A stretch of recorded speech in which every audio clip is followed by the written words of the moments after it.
খবর শুনছেন হাওড়ার সংবাদ ইউটিউব চ্যানেল থেকে। আজ শনিবার 24 তারিখ। জানাবো আজকে 10টি বাছাই করা তাজা খবর। শুরুতেই হেডলাইন্স। সিবিআই তদন্তের বিরুদ্ধে সন্দীপ ঘোষের চ্যালেঞ্জ। কাজে ফেরার প্রশ্নই ওঠে না। সিবিআইয়ের সঙ্গে দেখা করার পর সাপ কথা আন্দোলনকারীদের। ভয়ঙ্কর পরিকল্পনার প্রমাণ সিসিটিভি ফুটেজে।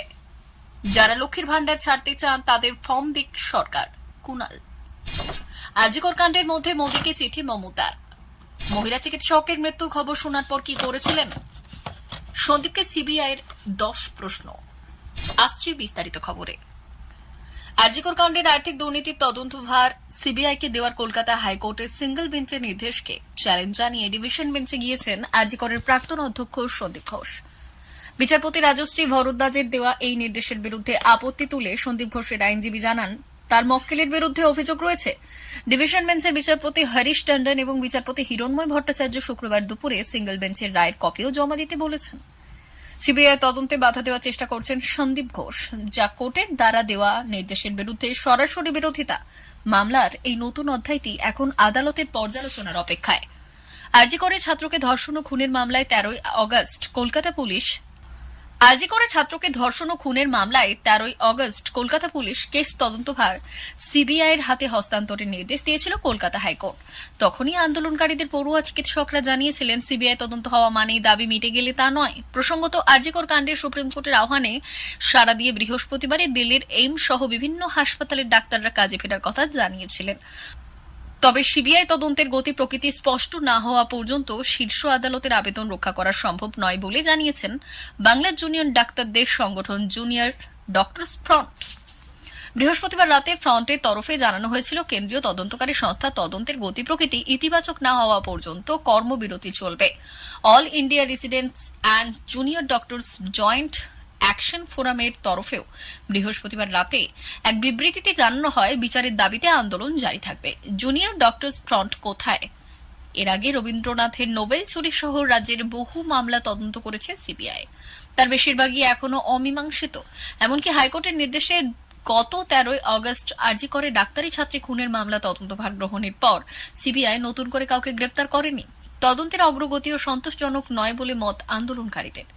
আন্দোলনকারীরা মনে করছেন, 8 আগস্টের মধ্যরাতে ডাক্তারি ছাত্রীকে নৃশংস হত্যাকাণ্ডে ধৃত সিভিক ভলেন্টিয়ার সঞ্জয় রায়ের সঙ্গে আরও কেউ জড়িত থাকতে পারে। তাদের অভিযোগ, হাসপাতাল কর্তৃপক্ষ এবং কলকাতা পুলিশের একাংশ অভিযুক্তদের আড়াল করার চেষ্টা করেছে। কিন্তু তদন্তভার গ্রহণের পর সিবিআই কয়েকজনকে জিজ্ঞাসাবাদ করা ছাড়া তদন্তের বিশেষ অগ্রগতি হয়নি। এরপরে শুক্রবার তদন্তকারী সংস্থার সঙ্গে দেখা করার সিদ্ধান্ত নিয়েছিলেন আন্দোলনকারী চিকিৎসক পড়ুয়ারা। কিন্তু সেখান থেকে তদন্তের বিষয়ে কোনো তথ্য না পেয়ে কার্যত হতাশ আন্দোলনকারীরা। তাদের সব কথা, আমাদের সহপাঠীকে ধর্ষণ ও খুনে অভিযুক্তদের গ্রেপ্তার ও কঠোর শাস্তির দাবিতে আন্দোলন চলবে। একই সঙ্গে শুধু মৌখিক আশ্বাস নয়, কর্মস্থলে নিরাপত্তা সুনিশ্চিত করতে হবে। তা না হওয়া পর্যন্ত নো সেফটি নো ডিউটি আন্দোলনের পথ থেকে সরে আসার প্রশ্নই নেই। আরজিকর মেডিকেল কলেজে নারকীয় কাণ্ডে তদন্তে সিবিআইয়ের হাতে আসা সিসিটিভি ফুটেজে ধরা পড়ল ভয়ঙ্কর পরিকল্পনার ছক। অভিযুক্ত সিভিক ভলেন্টিয়ার যাকে তিলোত্তমা হত্যার দায়ে গ্রেপ্তার করা হয়েছে, তার উপর নজরদারির ফুটেজে স্পষ্ট দেখা যাচ্ছে, একদম বাঘের মতো সঞ্জয় আড়াল থেকে তিলোত্তমার প্রতিটি পদক্ষেপ পর্যবেক্ষণ করছিল এবং পরিকল্পনা করছিল কিভাবে তাকে শিকার করবে। সিসিটিভি ফুটেজে তার এই নির্মম দৃষ্টি ও পরিকল্পনা দেখে তদন্তকারীরা স্তম্ভিত।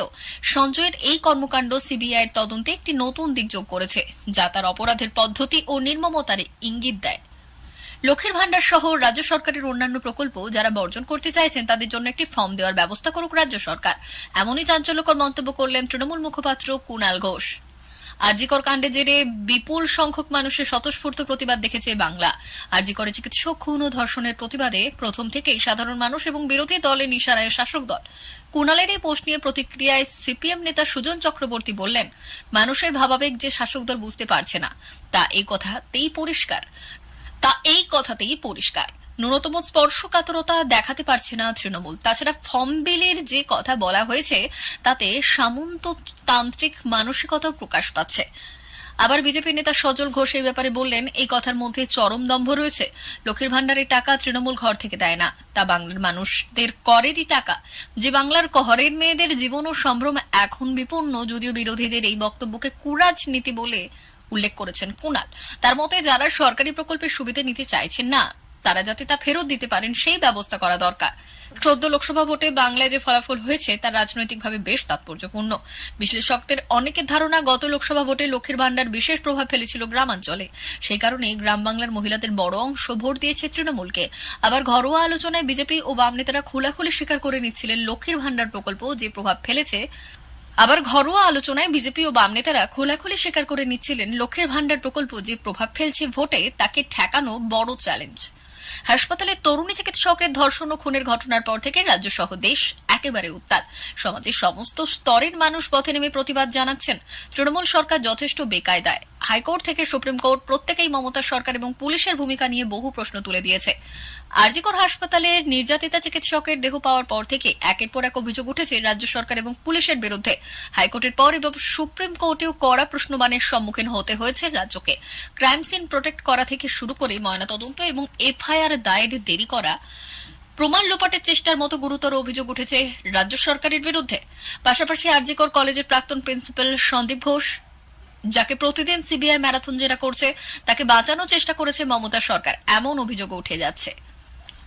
আর তারপর থেকে রাজ্যের অধিকাংশ মানুষের মুখে একটাই শব্দ, মমতা বন্দ্যোপাধ্যায়ের পদত্যাগ চাই। যখন এরকম ভাবে সরকার একেবারে ব্যাকফুটে বেশ কিছুদিন নীরব থাকার পর হঠাৎ দেখা গেল তৃণমূল সাংসদ অভিষেক বন্দ্যোপাধ্যায়ের মুখে সোশ্যাল মিডিয়ায় ধর্ষণ রুখতে কঠোর আইন আনার কথা বলে পোস্ট করেছেন তিনি। রাজ্য সরকারকে অনুরোধ করলেন যাতে ধর্ষণ বিরোধী কঠোর আইন বলবৎ করার বিষয়ে কেন্দ্রীয় সরকারকে চাপ দেওয়া হয়। অভিষেক সোশ্যাল মিডিয়া পোস্টে লিখেছেন, ধর্ষণ বিরোধী কঠোর আইন আনতে হবে যাতে 50 দিনের মধ্যে অপরাধীকে চিহ্নিত করে দোষী সাব্যস্ত করে কঠোরতম সাজা দেওয়ার নিদান থাকবে। সেখানে তিনি দেশজুড়ে ধর্ষণের পরিসংখ্যানও তুলে ধরেছেন।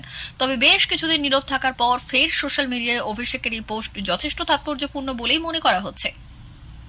সিবিআই জেরায় সন্দীপ ঘোষ আরজিকর কাণ্ডে সন্দীপ ঘোষকে ঘিরে সিবিআই শিখে যাচ্ছে ফাঁদ। গতকাল বৃহস্পতিবার সিবিআই সন্দীপ ঘোষকে 12 ঘন্টা জিজ্ঞাসাবাদ করেছে।